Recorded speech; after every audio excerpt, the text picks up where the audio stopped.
अच्छा साहब, तो हम जाते हैं। हाँ ठीक। केसरी, कुछ खून खराबा मत करना। अरे सर, का बात करते हैं, हम कभो किए हैं खून खराब? हमका तो खुद ही पसंद नहीं सब। हाँ, पर यदि वो मुस्ताक खान हमरे संग कोनो हुज्जत किए तो हमरी कपड़िया सटक जावेगी, ये समझ लियो। नहीं केसरी, तुम मुश्ताक को नहीं मारोगे। जंग मेरे और सोलंकी के बीच में है, और फिर वैसे भी अगर मुश्ताक मर भी गया तो ना तो नुकसान सोलंकी को होगा, ना मुझे कोई फायदा होगा। सोलंकी कोई नया भाड़े का टट्टू ढूंढ लेगा। हाँ साहब, आप एकदम ठीक कहे थे। सर, हम लोग चलते हैं। आओ केसरी।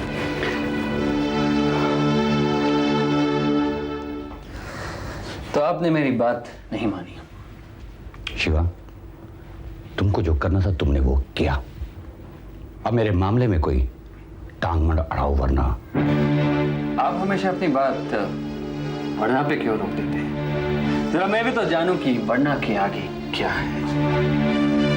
एक बार मेरा बेटा प्रेम वापस आ जाए, ये भी बता दूंगा। और मैं आपको एक आखिरी बात बता दूं डैडी, अगर मेरे भाई को कुछ हो गया तो मैं अपने ही हाथों आपके भाड़े के तत्वों को गोली मार दूंगा। Shut up. साहब, क्षमा में सब जाना चाहती, लेकिन उसकी तबीयत तो बहुत खराब है। जी वो बहुत जिद कर रही। ठीक है, मैं ड्राइवर से कह देता हूँ, उसको घर छोड़ देगा। डैडी, शायद आपको इस बात का एहसास नहीं कि क्षमा बुरी तरह घायल ही नहीं, लेकिन उसकी जान को भी खतरा है। जान को खतरा है? कैसे? क्योंकि सिर्फ वही है जिसने प्रेम के किडनैपर को देखा है। इसका मतलब उसे तो यहीं रहना चाहिए।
बैठी रहो।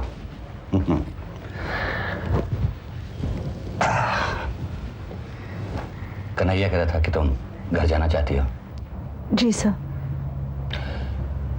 क्षमा, शिवा ने मुझे बताया कि किडनैपर्स की तुमने शक्ल देखी और किडनैपर्स ने तुम्हारी। इन हालातों में मैं नहीं चाहता कि तुम इस घर को छोड़ के जाओ। लेकिन सर। तुम कहीं नहीं जाओगे, आराम से लेटी रहो।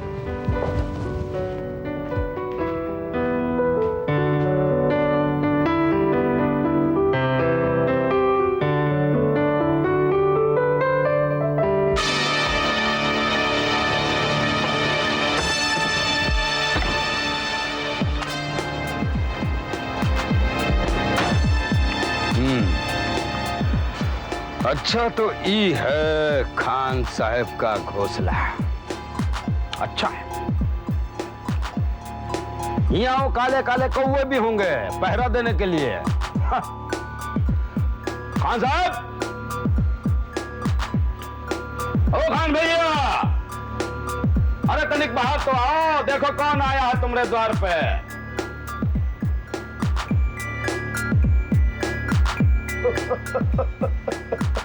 लगता है खान भैया डर के भाग गए यहाँ से। हम कहीं नहीं भागे केसरी। बात क्या है? बातचीत करे का वक्त नहीं है खान साहब। हम अपन चीज लेने आए हैं। ठंडे ठंडे दिमाग से हमका दे दियो और गरम गरम बिस्तर में जाके सोई जाओ बस।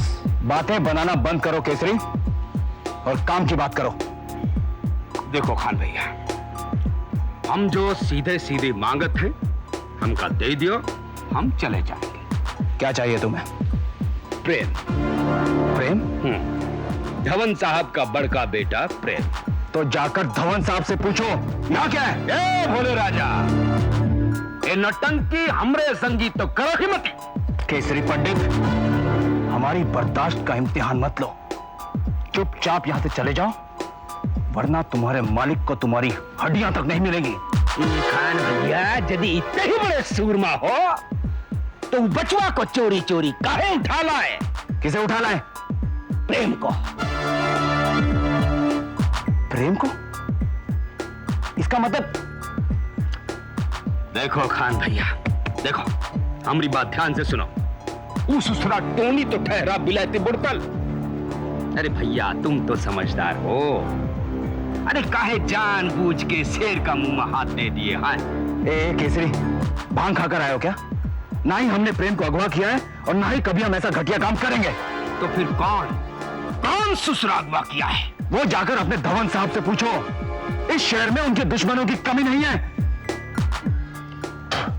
ठीक है, ठीक है खान भैया, अभी तो हम चाहते हैं। पर एक बात कान खोल के सुन लो। यदि आज शाम तक प्रेम बाबू हमका नहीं मिला तो हम तुम्हारा दोस्त टोनी को टन टनाई देंगे। केसरी पंडित, टोनी का नाम मत लेना। जब तक उसका मुहाफिज मुश्ताक खान है तब तक तुम्हारी नजरें भी उस तक नहीं पहुंच सकती। कुछ भी कहो खान भैया, आदमी खालिस हो, एकदम खालिस।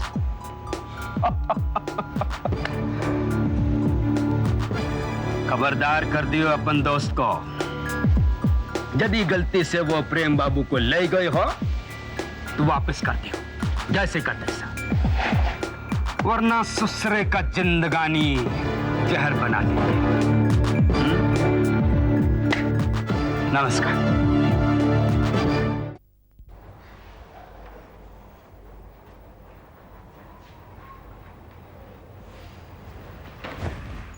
शिव, क्या बात है?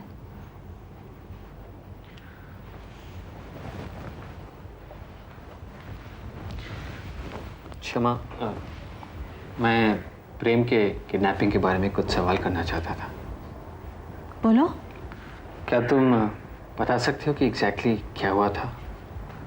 हाँ, मैं शाम को उसे विश करने आई और वो कहने लगा कि वो फुटबॉल खेलना चाहता है, इसलिए मैं गार्डन में उसके साथ फुटबॉल खेलने गई।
बहुत कोशिश की, पर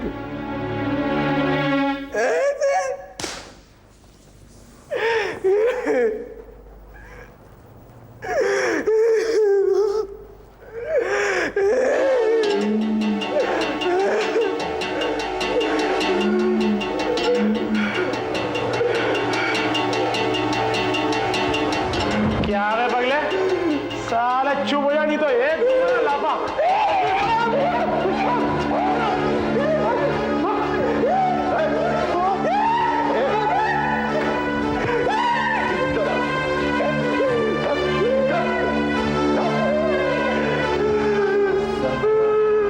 अभी अल्लाह मचाएगा ना, तो ये देख रहा है, ये इधर देख, इधर। हाँ चुप, अगर अभी अल्लाह मचाया तो तेरी जबान काट लूंगा, समझा ना? चल रे, क्या पागल से मार खा गया, चल। अरे छोटा मोटा पागल थोड़ी है, बहुत बड़ा पागल है। दरवाजा बंद कर जा।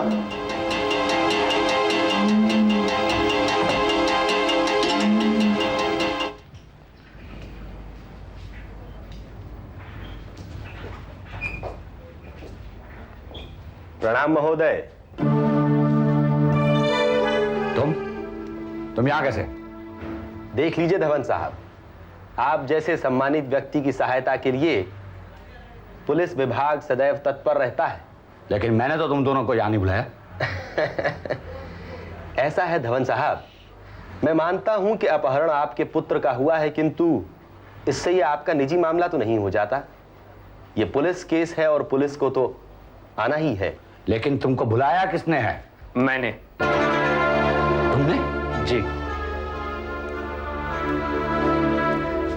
आइए इंस्पेक्टर साहब, पहले उस लड़की का बयान ले लीजिए जिसने उस आदमी को देखा है और उसे रोकने की कोशिश में घायल हो गई है। जी अवश्य धवन साहब, मैं अभी उपस्थित होता हूं, तत्पश्चात इस विषय पर विस्तार पूर्वक चर्चा करना चाहूंगा आपसे। वैसे आप कहीं जा तो नहीं रहे हैं ना? आपको जो भी विस्तार पूर्वक चर्चा करनी होगी शिवा से पूछ लेना। जैसी आपकी इच्छा। आइए शिव साहब।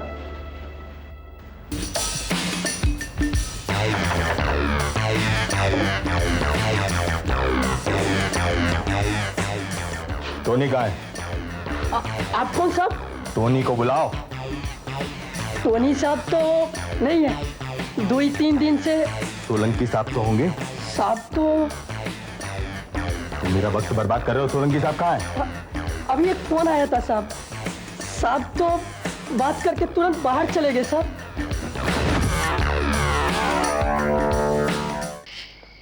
देखिए शिव बाबू, मैं तो अपनी तरफ से पूरा प्रयत्न करूंगा। अब देखिए कि मुझे अपने इस प्रयत्न में कहां तक सफलता प्राप्त होती है। अब इसमें आप सबका सहयोग तो चाहिए मुझे। वैसे शिव बाबू, एक बात तो है, मुझे ऐसा प्रतीत होता है कि प्रेम बाबू का अपहरण करने वाले कदाचित बहुत देर से उनकी प्रतीक्षा कर रहे थे। ये सिगरेट के टुकड़े देखिए। I think you are right inspector. जी हाँ, एक और बात है जो कदाचित विचित्र सी लगती है। गाडगिल, तुम्हें याद है कि क्षमा देवी का कथन है कि प्रेम बाबू के बाहर जाने के बाद उनके पुकारने पर क्षमा देवी बाहर की ओर भागी। जी हाँ। और जब वो बाहर पहुंची तब प्रेम बाबू गाड़ी के भीतर बैठे हुए थे। जी बिल्कुल। इसका अर्थ क्या हुआ बता सकते हो? Sorry sir. देखो गाडगिल, प्रेम बाबू जैसा नौजवान और तंदुरुस्त व्यक्ति इतनी आसानी और इतनी जल्दी गाड़ी में प्रवेश कर गया क्योंकि वो गाड़ी वाले को यानी अपहरणकर्ता को भली भांति जानता था। यू मीन प्रेम को? जी हाँ। देखिए शिव बाबू, बाहर जाने के बाद क्षमा देवी ने किसी भी प्रकार की मारपीट या चीखने चिल्लाने की आवाज नहीं सुनी। इसका अर्थ ये हुआ कि प्रेम बाबू गाड़ी में अपनी इच्छानुसार प्रवेश हुए थे। लेकिन वो कौन हो सकता है? प्रेम तो बहुत कम बाहर जाता था और गिने चुने लोगों से ही मिलता था। किंतु आपका नौकर कन्हैया बता रहा था कि पिछले कुछ दिनों से प्रेम बाबू समुद्र के किनारे खेलने जाया करते थे। अरे हाँ, दैट्स राइट इंस्पेक्टर। देखिए शिव बाबू, आप एक काम कीजिए, आप अपने नौकर कन्हैया से बात करके देखिए, शायद आप उससे कुछ बात मालूम कर सकें। ऐसी कोई बात जो पिछले दिनों में उसके ध्यान में आई हो। ठीक है इंस्पेक्टर, मैं उससे बात करता हूँ। Thank you very much. अच्छा, आवश्यकता पड़े तो मुझे फोन कर लीजिएगा, मैं तुरंत चला आऊंगा। Thank you sir. तब तक मैं प्रेम बाबू की तस्वीरें सभी पुलिस स्टेशनों पर पहुंचा देता हूं और प्रातः फिर भेंट होगी। जरूर। आज्ञा दीजिए। चलिए, आओ गार्डियन।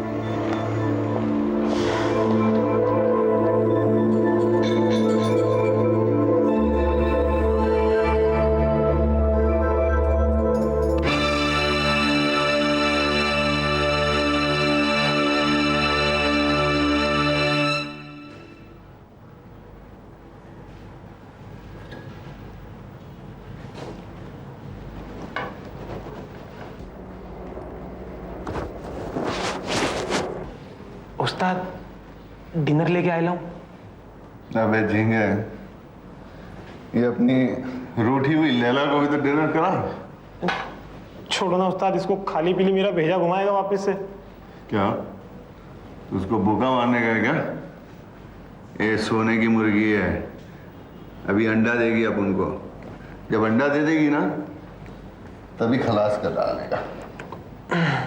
चल मैं खिलाऊं? खिलाता हूँ उस्ताद। पगले पगले, ले खा ले खाना। अरे समझता क्यों नहीं है, ले खा ले। झींगे, कभी किसी को खाना खिलाया क्या? तेरे को खाना नहीं खिलाना था। इधर आ, देखो हम खिलाएगा इसको खाना। उस्ताद ये पगला नहीं है, ये अपने को पगला करने के चक्कर में बहुत जोर से मारा था मेरे को। बच्चे, ओ राजा, खाना खा ले, खाना खा ले बच्चा। ओ राजा, खाना खा ले। अरे खा ले रे।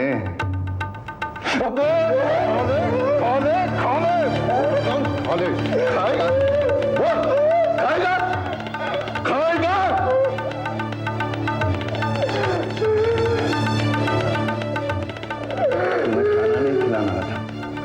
देखो अब खाएगा।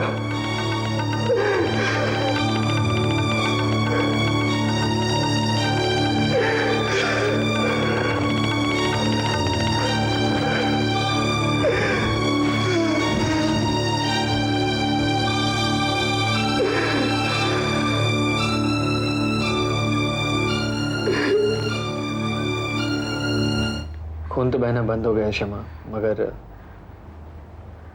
बहुत दर्द हो रहा है ना? नहीं, थैंक्स अ लॉट। बहुत।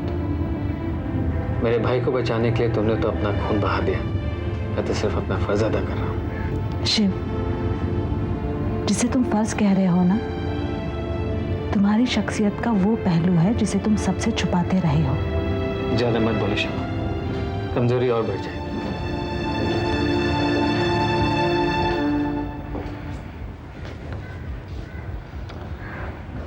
How are you feeling now, Shama? I'm fine, sir. मैंने डॉक्टर के यहाँ मैसेज रख दिया है, वो किसी विजिट पे गया है, जल्दी आ जाएगा, डोंट वरी।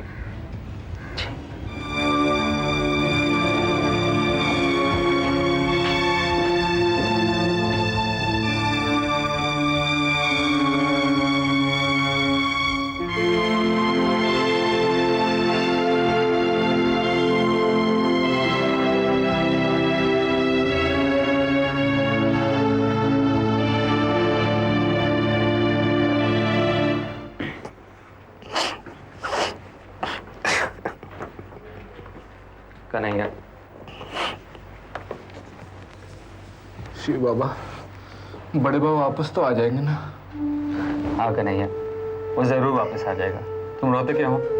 नहीं बाबा, बड़े बाबा भी अपना घर सुना सुना लगता है। न जाने क्या करते हो कैसे। उसे कुछ नहीं होगा, तुम धीरज रखो। बड़े बाबा तो मेरे बगैर खाना भी नहीं खाते थे, न जाने खाते होंगे या नहीं खाते, कौन खिलाता होगा। कन्हैया, पुलिस उसे ढूंढ रही है कन्हैया, तुम रोते क्यों हो? वैसे कन्हैया एक बात बताओ, तुम बोलो बाबा। कुछ दिनों से प्रेम को लेकर बीच पे जाते थे ना, वो किसी से बातें करता था, किसी के साथ खेलता था वहां पर? नहीं बाबा, वो अकेले खेलता था, कभी कभी मैं खेलने लग जाता उसके साथ। हाँ, लंबा सा आदमी उसके साथ कभी कभी खेलता था। लंबा सा आदमी? हाँ, बाबा कभी अकेले खेलते खेलते आगे चले जाते थे, वो उसके साथ खेलने लगता था, फिर वो चला जाता था। वो आदमी दिखने में कैसा था कन्हैया? लंबा सा, बड़ी बड़ी मूछें, कटे हुए बाल थे उसके। वही आदमी है, शमा ने भी उसका हुलिया वही बताया था।